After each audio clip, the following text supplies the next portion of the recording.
आपने हेडर की प्रैक्टिस कर ली होगी आई होप। तो अभी हम अपनी नेक्स्ट वीडियो पे चलते हैं जिसमें मैं आपको ये वाला सेक्शन बताऊंगी। ऑलराइट, सो इसके लिए हम अपने कोड में जाते हैं। हमने यहाँ तक बनाया था, राइट। तो हेडर हमारा ये हेडर सेक्शन एंड हो गया। हम अपने HTML में कमेंट्स कैसे देते हैं,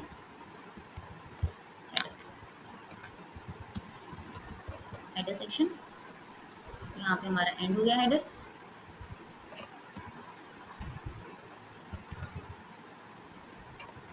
हेडर ओके।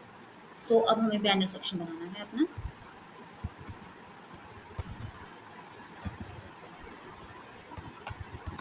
Banner section.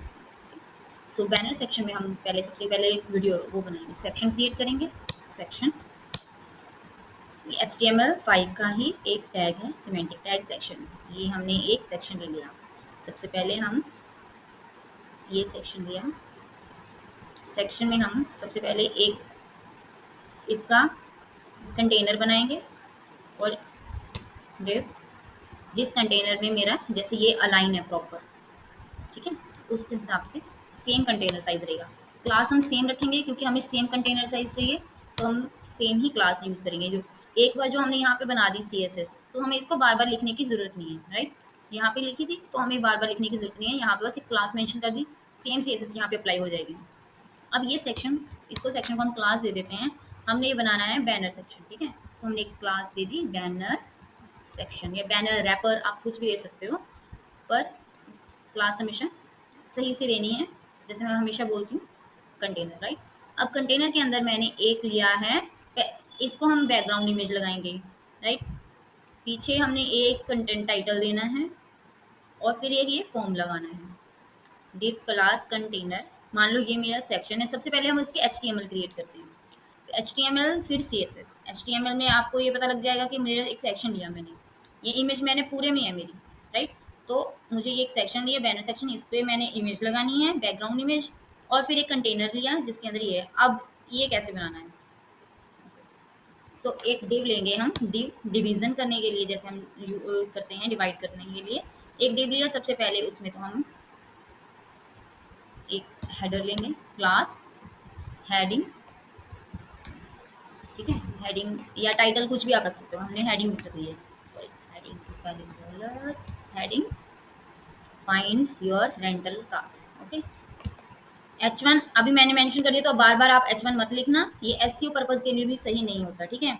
और हाँ, इसमें एक और चीज़ सही है, जैसे मैंने सिर्फ H1 ऐसे ही लिख दिया, H1 लिख दिया और एंटर मार दिया, ये अपने आप टैग हो गया। ये VS कोड की इंटेलिजेंस है, आपको पूरा टैग ओपन क्लोज करने की जरूरत नहीं है, ये अपने आप ही ऐसे कर देगा, फाइंड योर रेंटल कार, ठीक है, कार्स कार। अब मुझे एक फॉर्म बनाना है, जस्ट इसके नीचे डिव क्लास फॉर्म। सबसे पहले एक ये डिव बनेगा जिसको मैंने ये बैकग्राउंड कलर ओवरले टाइप कर दिया हुआ है, ठीक है। बैकग्राउंड प्लस हम इसको लिख देंगे फॉर्म रैपर। अब इसमें फॉर्म रैपर के अंदर एक बन जाएगा मेरा एक फॉर्म टैग।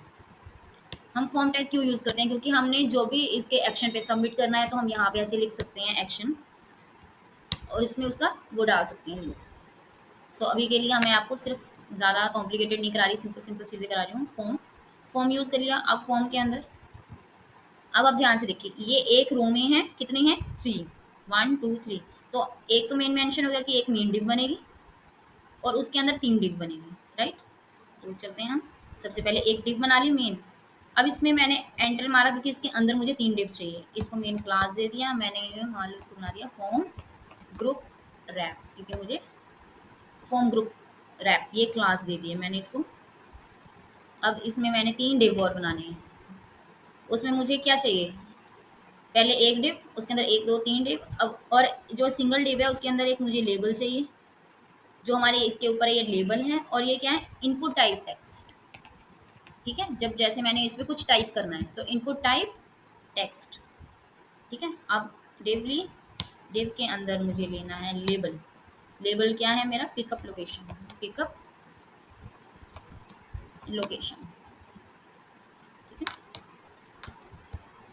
फिर लेबल, लेबल मेरा यही खत्म हो गया। अब मुझे इसके बाद इनपुट टैग लेना है। इनपुट टैग्स सिंगल टैग है इसलिए इसका यहीं पे ही हम क्लोज करेंगे। Input type text name, name हमने इसका भी कुछ भी नहीं रखते।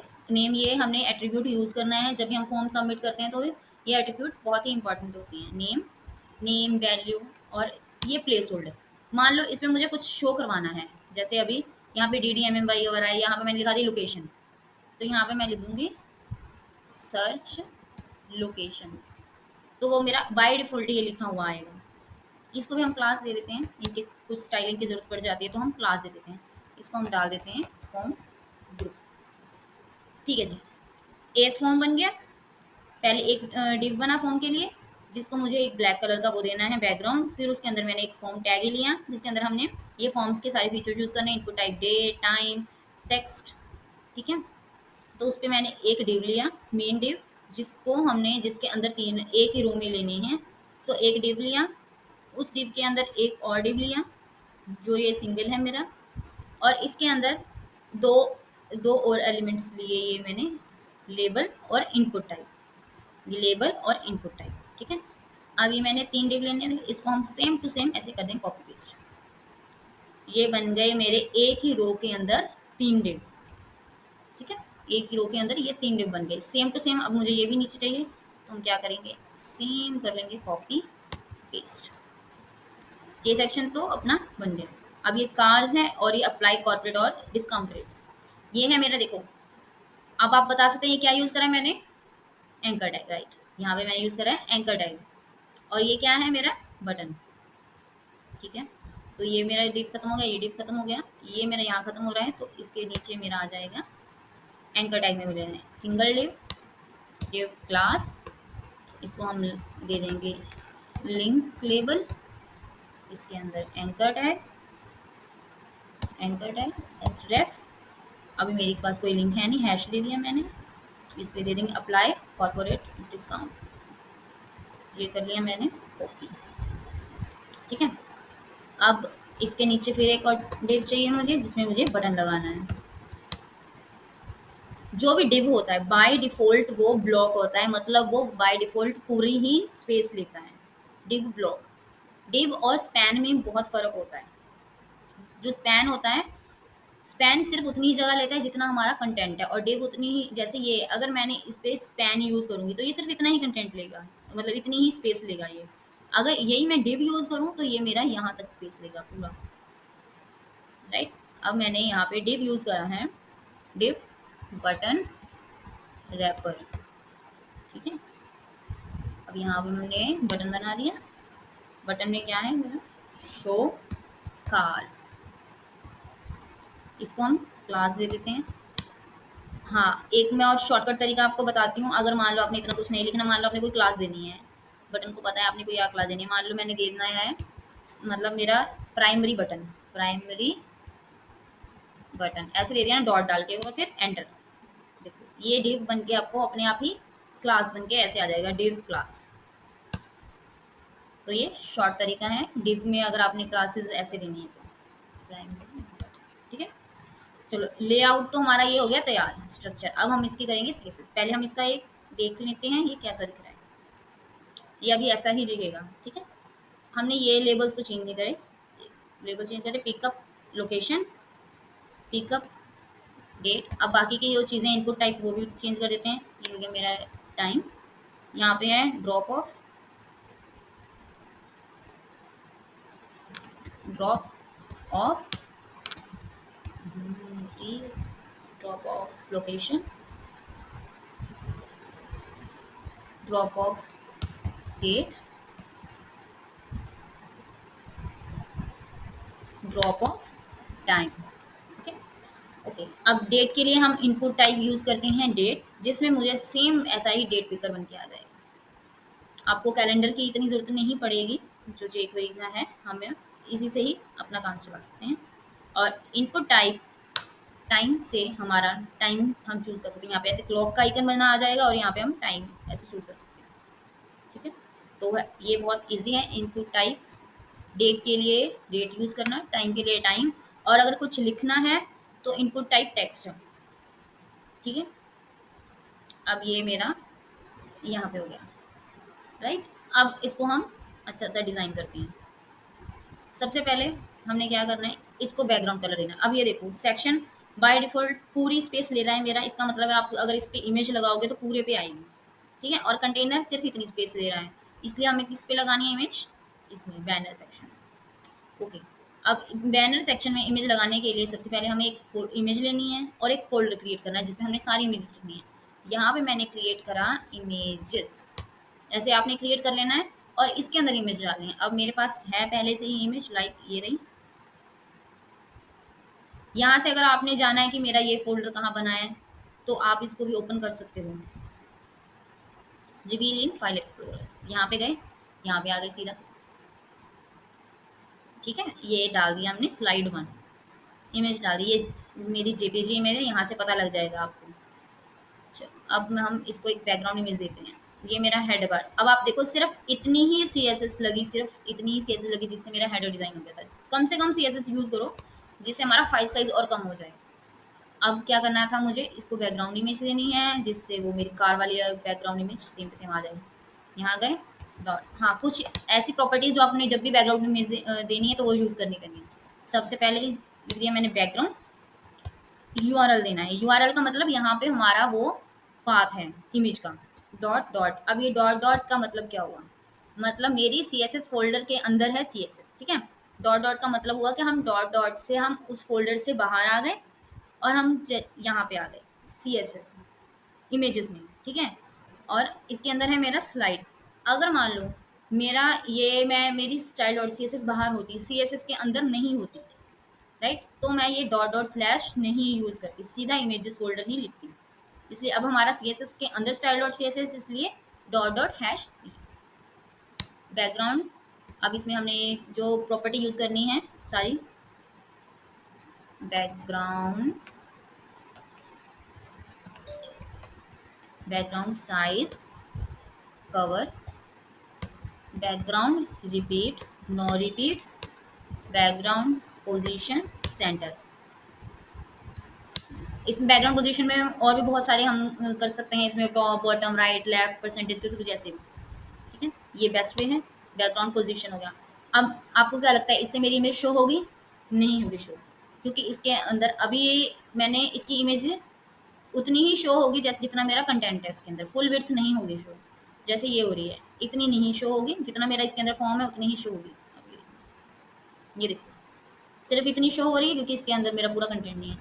अगर मान लो आपको मैं एक और चीज़ सिखाती हूँ, ये मैं चाहती हूँ कि मेरी यहाँ तक आए इमेज, हम एक यूज़ करते हैं हाइट 100 VH। अब ये देखो VH का मतलब क्या हुआ, व्यू पोर्ट की हाइट, मतलब मेरी विंडो की हाइट, ठीक है? व्यू पोर्ट की। अब ये स्क्रॉल आ रहा है क्योंकि 100 VH क्यों नहीं आ रहा, क्योंकि मेरी ये भी तो है। अब इसका एक और सही तरीका है जिससे मेरा स्क्रॉल भी ना आए और ये हमेशा 100% हाइट ले। पहले हम ये देख लेंगे कि ये जो ये मेरा हेडर है ये कितनी स्पेस ले रहा है। ये ले रहा है 74 पिक्सल, ठीक है?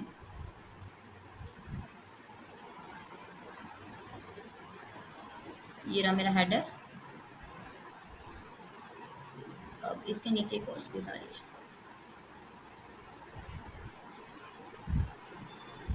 हाँ, ये जो आपने दिख रही, इसकी स्पेस 74 है, पर फिर भी इसके नीचे स्पेस आ रही है और मेरा बैनर यहाँ पे हो रहा है, पर ये वाइट स्पेस देख रहे हो आप, ये आ रही है। क्यों आ रही है? ये जो H1 है ये बाय डिफ़ॉल्ट वो ले रहा है जो इसकी मार्जिन है। तो हम क्या करेंगे, इसमें बाय डिफ़ॉल्ट जो चीज़ें ले रहा है, बॉडी को तो हमने करी थी, मान लो हमने H1, H2, H3, H4, H5, H6 तक होती है हमारी हेडिंग, इन सबको मार्जिन 0 ही कर दी हमने, नहीं कर देनी हमने मार्जिन। अब परफेक्ट है, ये हमारी 74 है और ये 100 VH करना है हमने कि ताकि ये स्क्रॉल ना आए। अब क्या करेंगे, एक क्या CSS होती है हाइट, ये देखो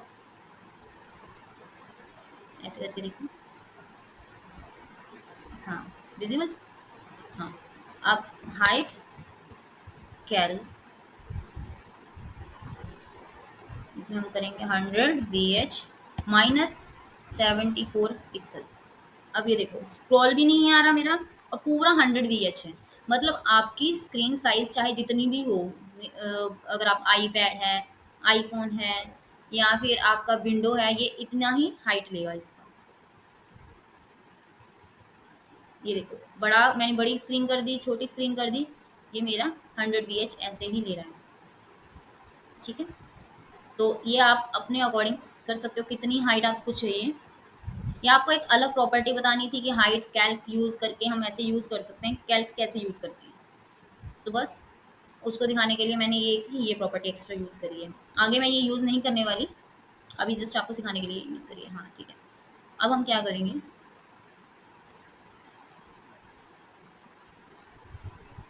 इसको सेंटर में लाना है और सब वैसा करना है जैसे मैंने आपको दिखाया है। ये है मेरा कंटेनर, ये हेडिंग है फॉर्म रैपर।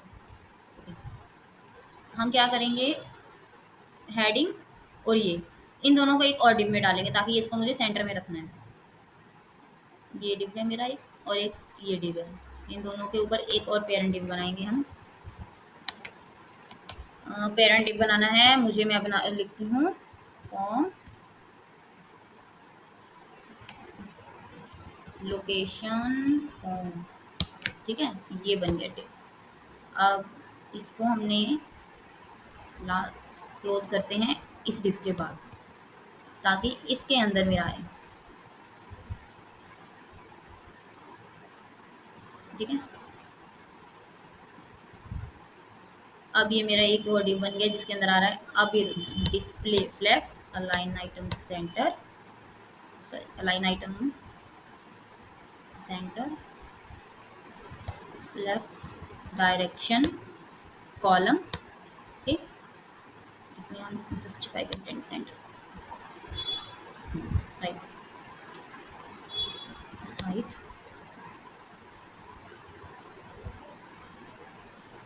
अब ये देखो जितनी हाइट है उसके अकॉर्डिंग ये सेंटर में ले लेगा अपने आप। ये फ्लेक्स का, इसमें हमने एक फ्लेक्स आपने पहले भी यूज़ करी है, और अब इसमें मैंने एक नई क्या चीज़ यूज़ करी है, फ्लेक्स डायरेक्शन कॉलम। कॉलम क्यों यूज़ करी है, क्योंकि मुझे इसमें ये जो दो डिव हैं ऊपर नीचे चाहिए, ना कि इधर उधर। ठीक है, ऊपर नीचे चाहिए और इसको मुझे सेंटर में रखना है, मतलब इसके ऊपर नीचे के सेंटर में ही होना चाहिए ये मेरा। तो इसलिए मैंने ये चीज़ यूज़ करी, लोकेशन फॉर्म इसके अंदर ये सारी से। ठीक है, अब हम क्या करेंगे, इसको फटाफट से डिज़ाइन कर देते हैं। फॉर्म रैपर, इसको दे दिया मैंने बैकग्राउंड कलर ब्लैक। ठीक है, इसके हल्की सी ओपेसिटी कम करनी है हमें, ऐसे ही लेना है। ठीक है, ये ले लिया। ओके, अब मुझे इसका कलर वाइट चाहिए। वाइट का हमेशा आपको पता है कलर है FFF, ब्लैक के लिए 0 से। ठीक है, फॉर्म रैपर ये हुआ मेरा। अब इसको फटाफट फटाफट CSS डॉट्स, आपको समझ नहीं आ रहा आप दोबारा चेक कर करके देख सकते हैं कौन सी प्रॉपर्टी क्यों यूज़ करी है। अब ये आ गया, इसमें भी हमने सारा खेल हमारा फ्लेक्स का ही है। Display flex width 100%, align item center. Align item center से क्या होगा, जब हम डिस्प्ले फ्लेक्स यूज़ करते हैं तो मेरा यहाँ से वाला सेंटर दिखता है, ऊपर और नीचे से सेंटर, यहाँ से। अगर हम जस्टिफाई कंटेंट सेंटर देखते हैं तो यहाँ और यहाँ का सेंटर लेता है, हॉरिजॉन्टली और वर्टिकली। अलाइन आइटम से ये मेरा वर्टिकली सेंटर लेगा।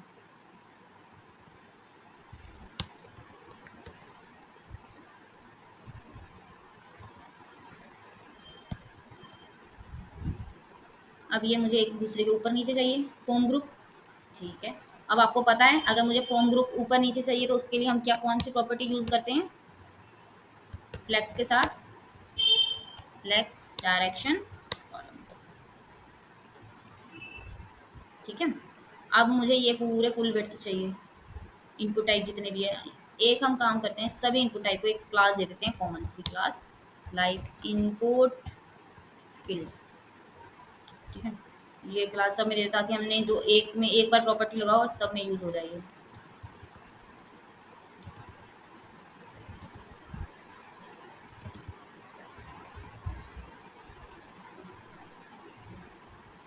अब इस पे देखना है कैसे हुआ, इसको मैं दे दूंगी। अब आपको पता है कि अगर मैं इसको फुल विड्थ दूँ तभी ये मेरा ज़्यादा पूरा पूरा लेगा विड्थ। इनपुट फील्ड को कर दी मैंने विड्थ 100%। ठीक है, डिस्प्ले फ्लेक्स विड्थ 100%, ये ले लिया मैंने। अब आपने ये देखना था कि इसके अंदर मुझे गैप करने के लिए क्या यूज़ करते हैं हम, आपको पता था, गैप यूज़ करेंगे हम, गैप। आपको मैं ग्रिड भी सिखाऊंगी, हम ग्रिड क्यों यूज़ करते हैं, वो बहुत एक अच्छा कंसेप्ट है। इसमें हम कोई भी फ्रेमवर्क या कुछ और चीज़ नहीं यूज़ कर रहे। अब आपने ये देखा कि हम, अगर मैंने गैप यूज़ करा तो ये ऊपर नीचे से गैप क्यों ले लिया, इधर इधर से क्यों नहीं लिया, क्योंकि मैंने इसमें फ्लेक्स डायरेक्शन कॉलम लिखी है, इसलिए इसने ऊपर नीचे से ले लिया। बट मुझे चाहिए ऊपर नीचे से नहीं, साइड से गैप चाहिए, ऊपर नीचे से मुझे चाहिए, इसके बीच में नहीं चाहिए, मुझे सिर्फ हल्की सी मार्जिन चाहिए, ये फॉर्म ग्रुप में। पहले हम इसका पैडिंग कर लेते हैं, बहुत बेकार सा लग रहा है ये। पैडिंग 10 पिक्सल, ठीक है, ये हो गई मेरी पैडिंग, मैंने दे दी इसको 30 पिक्सल। इसको हम अगर साइड से थोड़ा सा गोल गोल दिखाना है तो उसके लिए हम यूज़ करते हैं बॉर्डर रेडियस 10 पिक्सल। आप जितना चाहिए आप देख सकते हैं, 10, 15, 12, फॉर्म रैपर।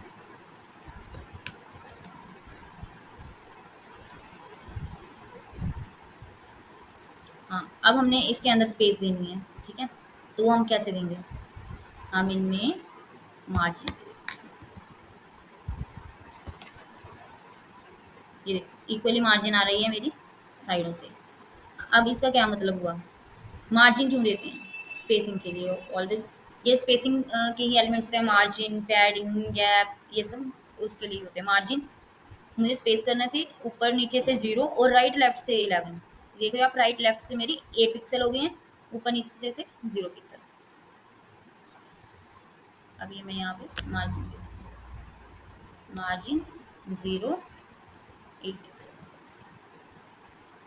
ओके, अब हम इसको इनपुट फील्ड को अच्छा सा बनाते हैं, बहुत बेकार लग रहा है। सबसे पहले हम इसको दे देते हैं पैडिंग थोड़ा सा बड़ा दिखाने के लिए,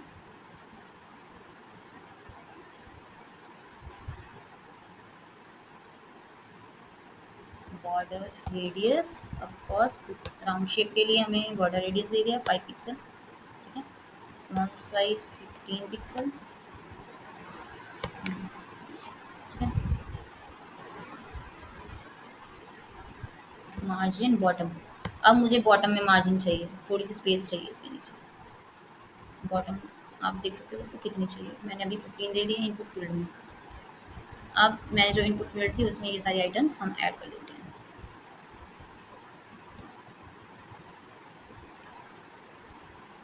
अब मैं फ़ोन पे यूज़ करूँगी, पहले लेबल दे दें, लेबल भी बहुत बेकार लग रहा है, हम यहाँ से ऐसे चेक कर सकते हैं लेबल को कौन सी क्लास देनी है।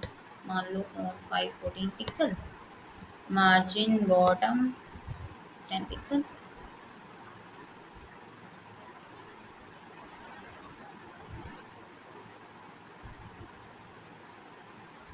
ये लेबल को दे दिया मैंने। अब हम इसमें जितने भी लेबल करेंगे उसमें हमारा यही बाय डिफ़ॉल्ट यूज़ होगा, क्योंकि मैंने लेबल टैग को दिया इसके साथ। अब ये ऐसे बन गया है, इसमें हम फ़ॉन्ट भी यूज़ करते हैं। पहले इसको वाइट कलर कर दें, बेकार सा लग रहा है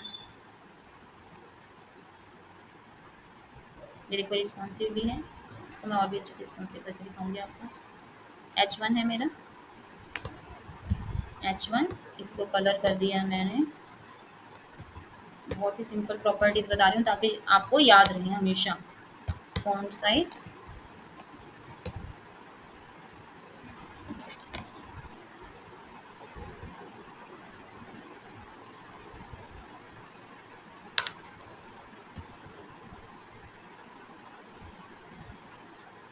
ये पहले तो इसका फ़ोन देखते हैं, मैंने उसमें करा है रोबोटो यूज़, ठीक है, इसमें हम गूगल फ़ोन यूज़ करना है आपको। यहाँ से गए रोबोटो, ये सिंपल, मैं आपको एक फ़ॉन्ट करना चाहती हूँ, वेब फ़ॉन्ट भी सिखाऊंगी कि वेब फ़ॉन्ट कैसे यूज़ कर सकते हैं जिससे हमें ऑनलाइन ना लेना पड़े। यहाँ से गए गेट एम्बेड कोड, और यहाँ पे मैंने ये वाला लिंक, हमने यहाँ से ये लिंक कॉपी करके इसको हम डाल देंगे अपने हेड पर, जितने भी हमारे स्टाइलिंग CSS फॉन्ट होते हैं हम हेड टैग के अंदर ही यहाँ पे लिंक करते हैं। ठीक है, अब हम क्या करेंगे, इसमें से फ़ॉन्ट फैमिली यहाँ से उठाएंगे और ये इसको हमने बॉडी में डाल देना ताकि सबके अंदर सबका फ़ॉन्ट फैमिली रोबोट हो जाए। अब हम इसको चेक करते हैं, ये देखो सबका फ़ॉन्ट चेंज हो गया। पहले कैसा आ रहा था तो अब ये ऐसा आ रहा है। अब हम इसको डिज़ाइन करते हैं। पहले मैं H1 का डिज़ाइन करती हूँ। इसका हम फ़ॉन्ट साइज़ बढ़ा देते हैं। ठीक है, इसको थोड़ा सा मार्जिन दे देंगे, मार्जिन बॉटम। मार्जिन यूज़ करते हैं ताकि इसके नीचे हम थोड़ी सी स्पेस लेनी है। ठीक है, मेरा मतलब ये इतने का इतना ही रहेगा इसका साइज़, बस इसके नीचे स्पेस आ जाएगी।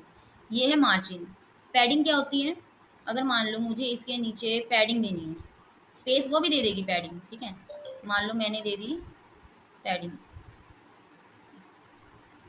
Padding bottom 20%। साइज इसने भी ये दे दिया। अब इसने क्या करा, आपका ये जो साइज है 74 पिक्सल, अगर आप देख रहे होगे अपना H1 का साइज 74 पिक्सल हो गया। मार्जिन से क्या होता है, वो नीचे स्पेस बना देता है, ये आपका पूरा डिव साइज एक्सपेंड कर देता है। ठीक है, मार्जिन सिर्फ नीचे से स्पेस दे देगा, आपका डिव साइज एक्सपेंड नहीं करेगा, ये डिव साइज बहुत एक्सपेंड कर देता है।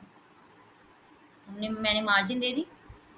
अब ये मार्जिन से मैंने मार्जिन और पैडिंग भी दी है। अब देखो मेरा ये 74 है, पैडिंग ने मैंने 20 पिक्सल दी, मार्जिन भी दी, उसने मार्जिन वाली स्पेस नहीं काउंट करी क्योंकि वो स्पेस है, मेरा डिव एक्सपैंड नहीं हुआ। अगर मैंने पैडिंग हटा दूँ, देखो 54 है मेरी, तो इससे मेरा डिव एक्सपैंड नहीं हुआ।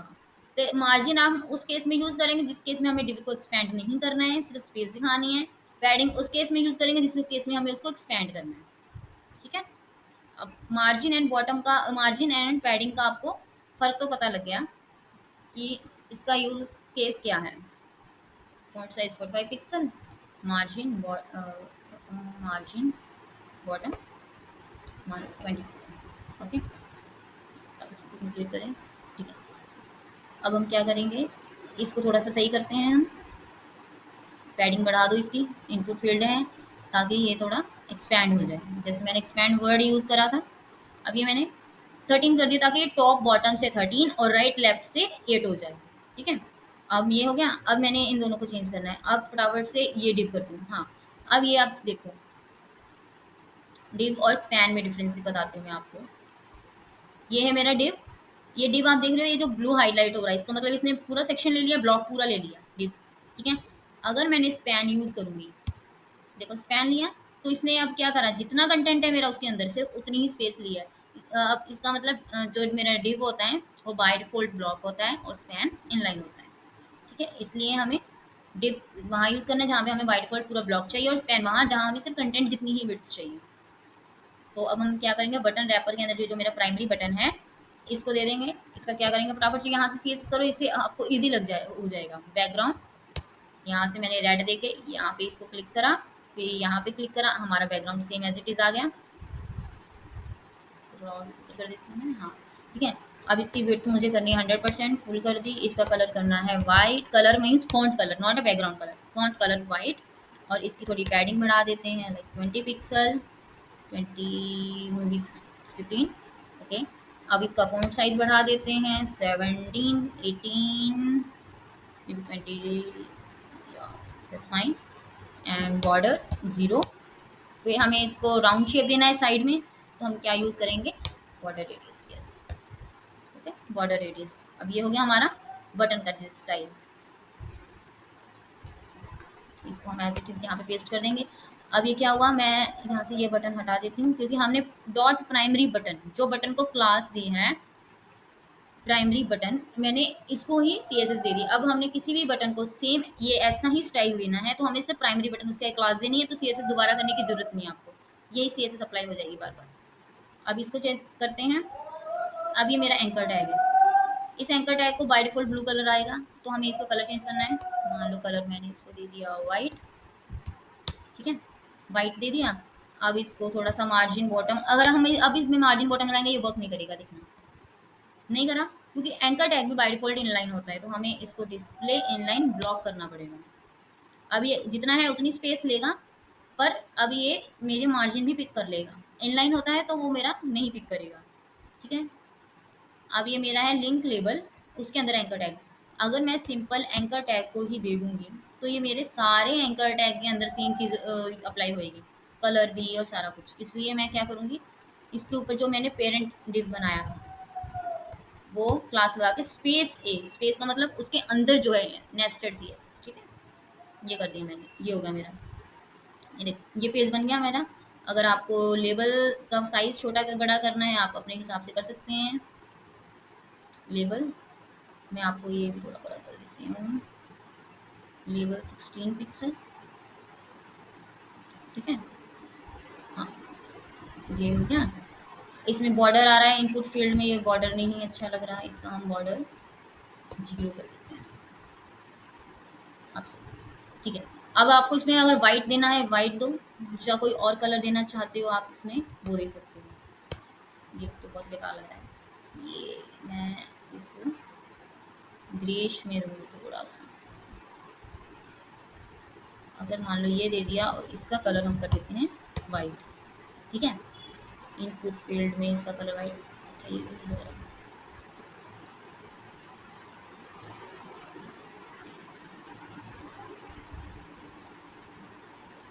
अगर मैंने इसको भी थोड़ा और डार्क कर देते हैं, फॉर्म रैपर को थोड़ा डार्क कर दो आप, ये देखो, form wrapper। अब इसमें इसके अंदर मैंने ये वाला कलर दिया है, बैकग्राउंड एंड कलर, ठीक है ये। और हाँ एक और चीज, जिसपे मैं क्लिक कर रही हूँ उसके ऊपर आप ये देख रहे हो व्हाइट सी आ रही है, ये है मेरा ऑन फोकस। सूडो क्लास होती हैं जैसे एक्टिव, वेस्टेड, फोकस, ये सारी सूडो क्लासेस भी होती हैं, आप चाहे तो पढ़ सकते हैं। इसमें मैं ऐसे करूँगी। अब हाँ अभी आप ये देखो इसका कलर विजिबल नहीं है, सर्च लोकेशन, ठीक है। मुझे प्लेस होल्डर है ना जो उनका कलर विजिबल करना है। प्लेस होल्डर को कैसे हम कर सकते हैं, हमने 4 डॉट यूज करने हैं, ये प्लेस, सॉरी प्लेस होल्डर, इसका कलर हमने मान लो करना है वाइट, कलर ही है ना, हाँ। अभी देखो प्लेस होल्डर का कलर आ गया वाइट, तो प्लेस होल्डर का कलर भी हम चेंज कर सकते हैं ऐसे। उसका होता है सिलेक्टर ये वाला, क्लास का डॉट, और इसका 4 डॉट होता है, और इसका जो हमने सभी को देना है तो स्टार, आईडी को देना है तो हैश। अभी इसमें मैं और भी चीज़ सिखाऊंगी, एंथ चाइल्ड कैसे यूज़ करनी है, उसमें और भी बहुत सारे प्लस साइन यूज़ करते हैं हम, बहुत सारी सीएसएस की ऐसी चीज़ें हैं जो मैं आपको सिखाऊंगी। अभी मान लो ये मेरा है, इसके क्लिक पे ये आ रहा है आउटलाइन, इसको आप ऑन फोकस पे आप आउटलाइन 0 कर दो तो ये क्लिक पे नहीं आएगा, पर अभी हम मुझे क्लिक पे ही दिखाना है कि हाँ इस पर क्लिक करा है, कुछ अलग सा लग रहा है, तो हमने ये दिखा दिया। नहीं दिखाना है तो उसका आउटलाइन 0 कर सकते हैं हम। आप प्रैक्टिस करें इसकी और इसको बनाएं, अगर नहीं सही लगा मैं आपको कोड भी प्रोवाइड कर दूंगी। तो अभी हम इसका नेक्स्ट सेक्शन बनाएंगे, पहले आप इतना प्रैक्टिस करें। अगर आप कुछ समझ नहीं आ रहा तो आप मुझे कमेंट कर सकते हैं। Thank you so much.